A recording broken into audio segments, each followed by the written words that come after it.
성경 창세기 17장 같이 공부하시겠습니다. 예, 창세기 17장에서는 하나님께서 또 다른 분으로서 자신을 제시를 하시거든요. 그래서 이제 여기서는 하나님께서 아브라함에 나타나서 나는 전능하신 하나님이라 너는 내 앞에서 행하여 완전하라 이렇게 말씀을 하세요.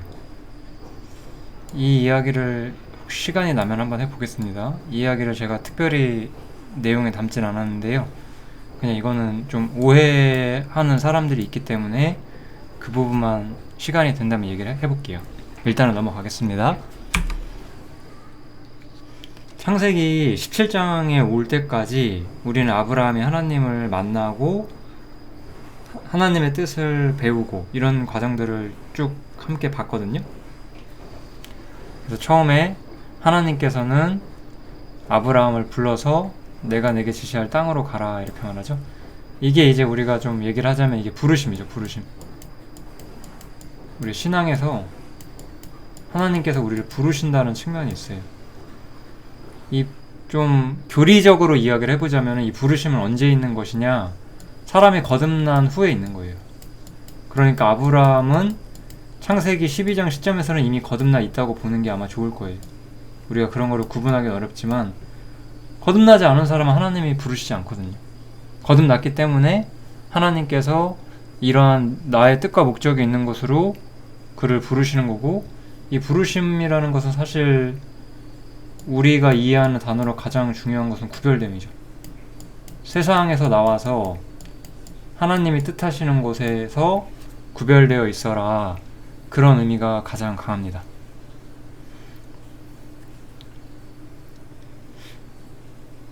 그 다음에 이제 그 부르심의 자리에 들어갔을 때, 물론 여기까지 갈 때에도 여러 가지 여정이 있고 그의 아버지인 데라 때문에 지체하기도 하고 여러 가지 일이 있었죠. 아무튼 거기에 가서 이제 하나님의 뜻을 배우고 거기서 그곳에 제단을 쌓고, 이게 이제 하나님께 이제 예배하는 측면을 이야기를 하는 거죠. 우리가 구별되고 하나님과의 관계가 형성되면서 우리가 하나님의 뜻을 기뻐할 수 있고 하나님과 함께 할 수 있는 그런 예배를 할 수 있는 자리에 우리가 가게 된다는 것도 알게 되고,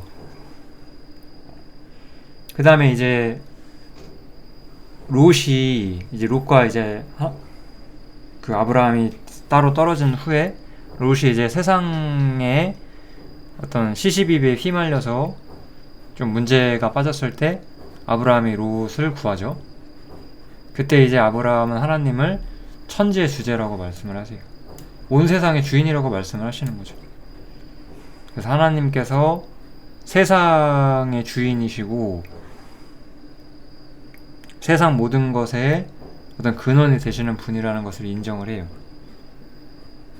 여기서 우리가 이런 말을 할 때 사실 하나님이 당연히 세상의 주인이신 거잖아요. 그런 거는 당연한 건데, 항상 이러한 당연한 것들이 자신의 것이 되는 게 중요한 거고, 아브라함은 여기서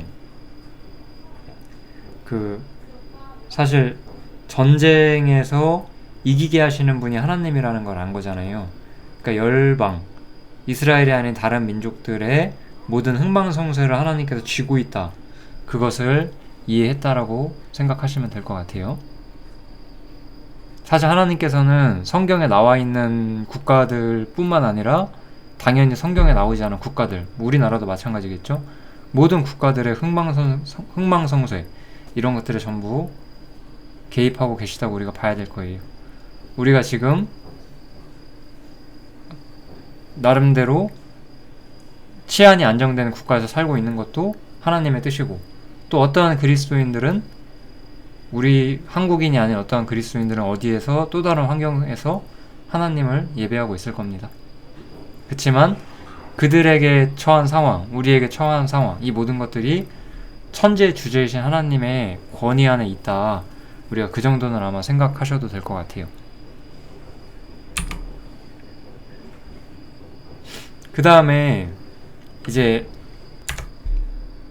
창세기 15장으로 넘어와서 이제 아브라함이 그 전쟁에서 승리한 다음에 여러 가지 이제 이방인들과의 관계에서 어떤 위협을 느끼거나 그럴 수 있는 상황에서 하나님께서 아브라함의 방패가 되고 또 너의 지극히 큰 상급이 될 거라고, 네가 나로 인해 손해를 입을 것이 없을 것이다, 오히려 얻게 될 것이다, 그런 것들을 의미한다고 제가 말씀드렸던 것 같고요. 어쨌든 여기서 이제 중요한 것은 하나님과 아브라함의 관계를 말을 할 때 이제 하나님하고 이제 나라고 얘기를 해볼게요. 한번 하나님하고 나하고 있을 때 복음에서 일반적으로 우리는 하나님께서 나를 위해서 얼마나 위대한 존재가 되어 주시는가를 먼저 배워요. 십자가라는 것에서도 우리는 그걸 볼 수 있거든요. 죄인인 나에게 하나님은 구원이 되주시는 거잖아요. 화목제물이 되주시는 거죠. 해방자가 되주시고요. 뭐 여러 가지 의미가 있죠. 그쵸? 그래서 이것은 로마서의 주제이기도 해요. 로마서는 여기까지가 이제 로마서의 주제라고 생각하시면 돼요. 로마서는 모든 사람이 죄를 범하였고 하나님의 영광에 이르지 못하는데 그러한 사람들 중 믿는 사람, 그 우리죠. 그 우리를 하나님께서 위해 주신다고 하는 굉장한 변화가 우리 삶에 있다는 것을 말하는 책이에요.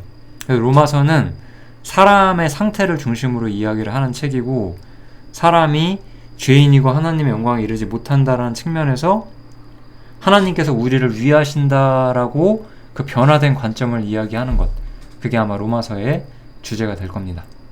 그래서 창세기 15장을 보면은, 여기 15장을 보시면 하나님께서 우리를 위하신다는 것, 하나님께서 아브라함을 위하신다는 것을 우리가 분명히 볼 수가 있는 거죠. 근데 이제 17장에서는 우리가 오늘 17장에서 배우는 것은 이제 하나님께서 자신을 전능하신 하나님으로 나타내는 거잖아요. 그래서 여기서는 그 하나님과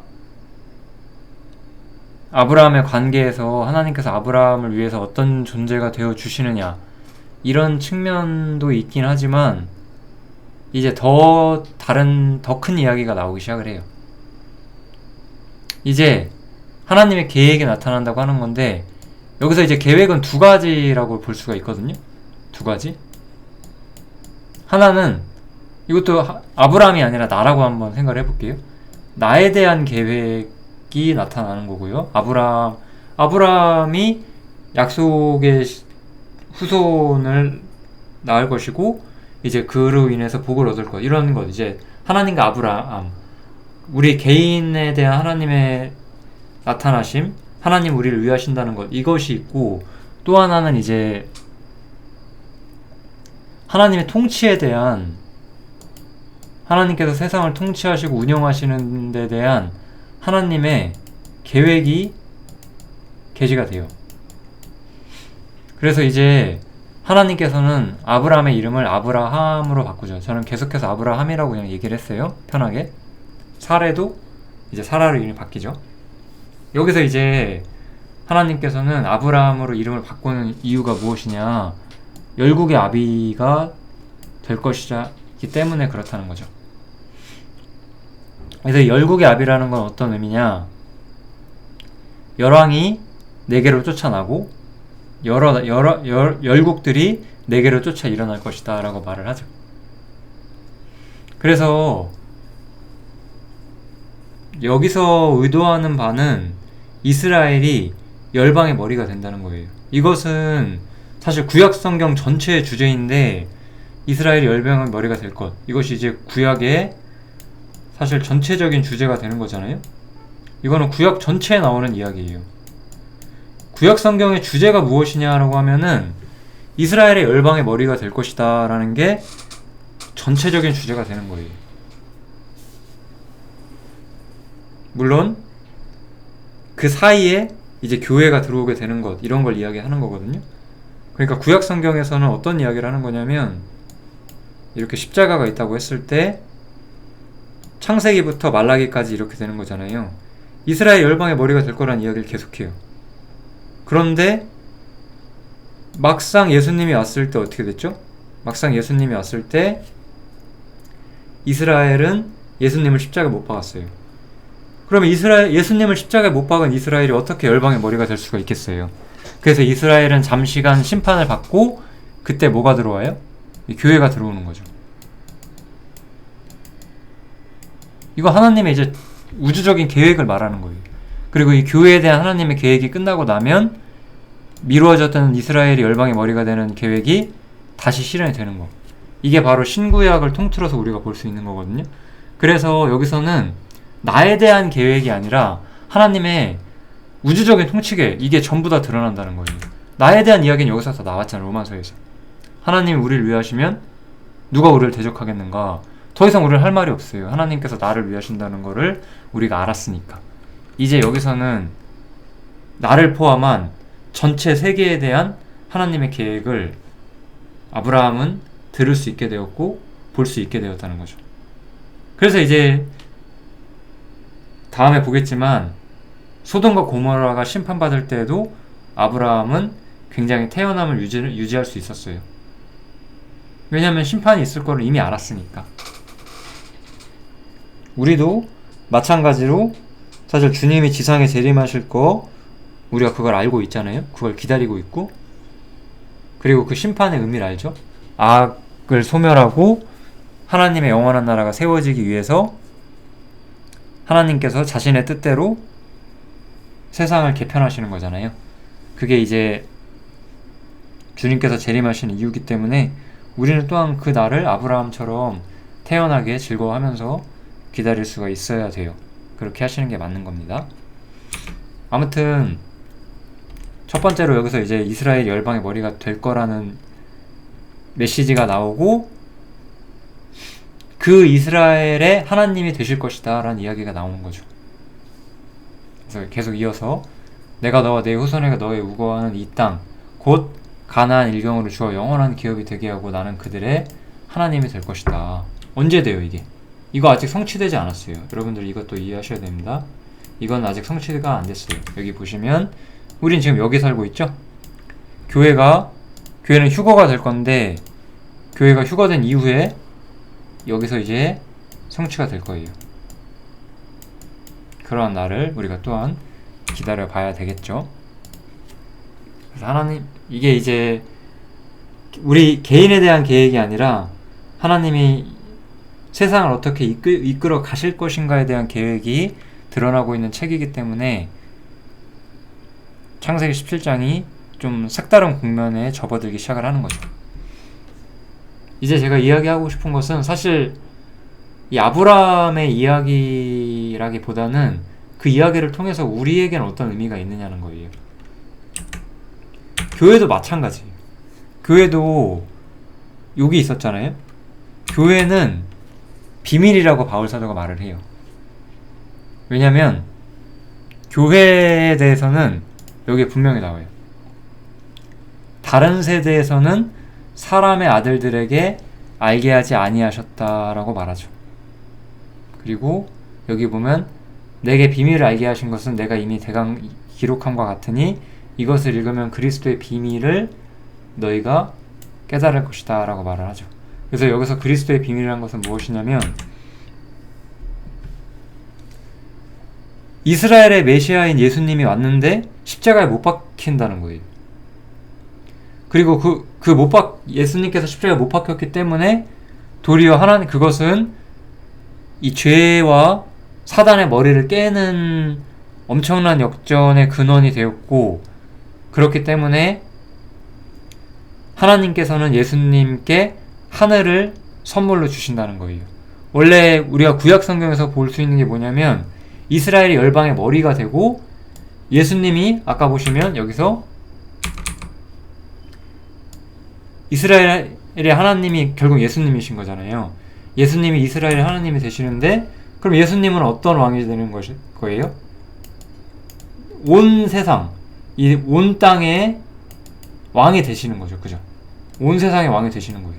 그런데 교회는 땅에 속하지 않았어요. 교회는 하늘에 속해 있고, 그 하늘의 주인이 또한 되실 거라는 것이 드러나게 되는 거예요. 그게 바로 교회의 비밀이에요. 그래서 이 교회에는 유대인뿐만 아니라 유대인과 이방인을 포함한 예수님의 죽음과 부활의 의미를 이해한 사람들이 그리스도 예수 안에서 함께 후사가 되고 함께 지체가 되고 함께 약속에 참여하는 자가 된다는 것. 이게 바로 교회의 비밀이고 이건 교회의 통치의 비밀이죠. 그래서 교회가 들어올 것이고 이 교회가 하늘에 속하 있다는 것에 대한 비밀이라는 거예요. 이것도 비밀인 거잖아요. 이 비밀이 드러나게 된 거예요. 그러니까 우리의 신앙은 사실은 이 두 가지가 다 있어요. 하나는 하나님께서 나를 위해서 어떠한 일을 하셨는가. 하나님은 나에게 어떤 존재이고 그로 인해 내가 어떠한 평화와 기쁨을 누릴 수 있는 존재가 되었는가. 내가 어떠한 기업을 누릴 수 있는 존재가 되었는가. 그것이 첫 번째고, 또 하나는 내가 그렇게 아들의 자리에 들어갔다면 아들로서 아버지가 계획하신 모든 계획을 함께 바라보고 거기에 참여하는 사람들이 되어야 한다는 거죠. 이 이야기도 제가 종종 했었던 것 같아요. 왕의 아들은 왕자잖아요. 왕자는 태생적으로 왕자죠. 그죠? 왕의 아들이니까. 그치만 이 왕자는 그 국가에 큰 공을 세울 수가 있어요. 어떤 점에서. 뭐 전쟁에 나가서 승리를 한다든가 뭐 이런 거 예를 들면 그럴 수 있겠죠. 그러면 그 왕자는 훨씬 더 그 왕의 아들이기 때문에 귀한 것뿐만 아니라 그 자신이 한 일을 통해서 더 위대한 왕이 될 자질을 보여주는 거잖아요. 그것처럼 예수님께서는 단지 하나님의 아들이실 뿐만 아니라 이 땅에 와서 십자가에 못 박히시는 데까지 순종하셨고 그로 인해 영광을 얻으셨고 교회가 그 영광에 함께 올라가게 되고 이 교회에 대한 메시지가 다른 세대에는 비밀이었지만 이제는 드러난다. 이걸 말하는 게 바로 에베소서인 거죠. 그래서 로마서와 에베소서라는 책을 우리가 조금 이해하시면 좋을 것 같아요. 우리가 계속 주님 만나는 그날까지 우리가 성경을 읽어야 하는데 여러분들은 성경 읽으실 때 그냥 그 평면적으로 읽으시면 안 돼요. 그냥 앞에서부터 쭉 읽으면서 뭔가 마음에 꽂히는 거에 밑줄 치고 막 이런 것은 되게 좋은 습관이 아니에요. 성경은 기록자의 목적이 있고 그런 것들을 우리가 세심히 살피려고 신경을 쓰면서 읽어 나가시는 게 좋아요. 그래서 로마서는 하나님은 우리에게 어떤 분이 되어 주시는가라는 주제를 다루는 책이에요. 에베소서는요? 에베소서는 하나님께서 어떠한 계획을 갖고 계시는가, 교회가 어째서 드러나게 되었는가, 이런 것들을 다루는 책인 거죠. 계시가 일종의 확장되고 있다는 거예요. 항상 그런 거잖아요. 우리가 나라고 하는 개인이 있어요. 근데 내 코가 석자야. 그러면 다른 사람을 돌아볼 수가 없죠. 그런데 내가 굉장히 안정된 상황이 된다면 나는 이웃을 돌아볼 수 있는 거잖아요. 이런 거예요. 우리가 하나님께서 나를 위하신다는 것, 그분이 나의 방패가 되시고 그분이 나를 위하신다는 것을 우리가 확신하면 확신할수록 우리는 이제 나 자신의 문제만이 아니라 나에 대한 문제가 아니라 이제 이웃, 형제죠. 사실은 형제. 그래서 교회, 이런 곳에 눈을 돌릴 수 있는 여유를 가지게 돼요. 왜냐면 나에 대해서는 고민할 게 사실 별로 없거든요. 왜냐면 나는 충만해졌으니까. 그래서 로마서와 에베소서는 시작점이 달라요. 로마서는 우리가 충만해졌다고 시작을 해서 충만해졌기 때문에 하나님의 계획을 배우고 이 계획 속에서 우리가 어떻게 살아야 하는 것이냐를 다루는 책이에요. 로마서는 하나님께서 우리에게 어떤 분이 되어주셨는가에 따라서 새롭게 형성된 나의 신분을 가지고 세상 속에서 어떻게 살아야 하는가를 다루는 책인 거죠. 그렇게 이해하시면 됩니다. 그리고 이제 여기서 이제 중요한 게 하나가 있는데, 하나님께서 아브라함에게 이런 약속을 한 다음에 할례를 받으라는 말씀을 해주세요. 할례는 사실 우리가 다 익숙할 거예요. 할례는 언제나 죽음을 상징하는 건데 죽음이 있기 전까지는 이 언약은 아무 의미가 없다는 거예요. 성경에서는 언약을 확정시키는 데 있어서 그 죽음을 굉장히 중요하게 보잖아요. 왜냐하면 죽음은 결국 예수님의 죽음과 부활을 상징하는 것이니까. 그래서 죽음을 넘지 않으면 약속은 아무 의미가 없어요. 육으로 난 것은 육일 뿐이에요. 그리고 성령으로 난 것은 영이라고 했죠. 또 혈과 육은 하나님 나라를 유업으로 받을 수가 없어요. 여기서 성령이라는 것은 어떤 초자연적인 거, 초월적인 거라고 생각하지 마시고 항상 육의 반대말이라고 생각을 해주세요. 그러니까 혈과 육은 하나님 나라를 유업으로 받을 수 없어요. 그러니까 유대교 시스템, 육신의 것, 이런 것들은 받을 수가 없다는 거예요. 그러니까 혈과 육으로 받을 수 없는 걸 우리가 어떻게 받아요? 부활을 통해서 우리가 새로운 위치에 들어가서 받는다는 의미가 되는 거예요. 그러니까 죽음을 넘은 곳, 부활의 강물 그 너머에서 모든 약속이 성취된다는 거예요. 사람은 죄인이잖아요. 이 이야기를 좀 해보면 사람은 죄인이잖아요. 아담의 후손이었어요. 아담의 후손은 이 죽음이라는 선 아래 있고, 이 죽음이라는 선 아래 여기서는 사실 다 저주뿐이잖아요. 그런데 예수님께서는 죽으시고 부활을 하셔서 이 죽음 너머에 계시잖아요. 여기 예수님이 계시잖아요.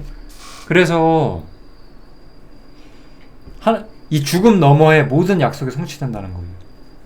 그래서 고린도 후서에 보면은 참 이 구절을 제가 해방을 알고 나서 사실 바로 이 구절의 의미를 이해를 하게 됐는데요.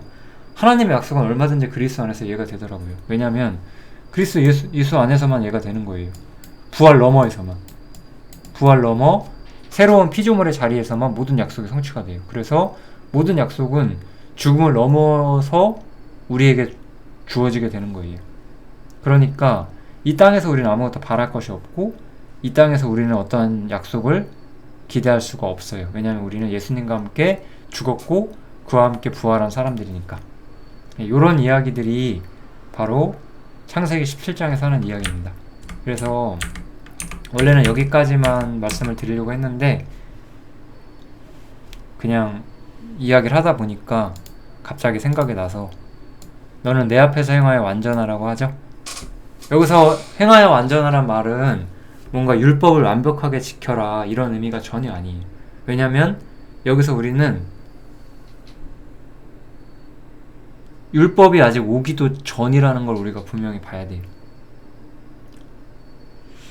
그렇기 때문에 여기서 우리가 봐야 되는 가장 중요한 점은 하나님 앞에서 합당하게 행해야 한다라는 의미만 이해하시면 될 것 같아요. 꼭 그것이 어떤 율법적으로 우리가 뭐 완벽한 삶을 살아야 된다, 완전해야 한다, 이런 게 그런 뜻은 아니라는 거예요. 이것은 내가 아는 하나님의 합당한 삶을 살아야 된다는 거죠. 아까 제가 이렇게 말씀을 드렸어요.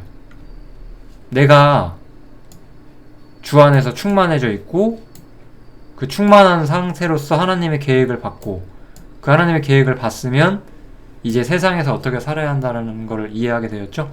이걸 이해하고 여기에 합당한 삶을 사는 것, 그것이 바로 내 앞에서 행하여 완전하라, 이렇게 이해를 하시면 됩니다. 굳이 어떤 율법이나 어떤 계명을 가지고 들어올 필요가 전혀 없는 구절이라는 것만 좀 말씀을 드려보겠습니다. 창세기 17장은 이 정도면 될 것 같아요. 여기서 마치겠습니다. 감사합니다.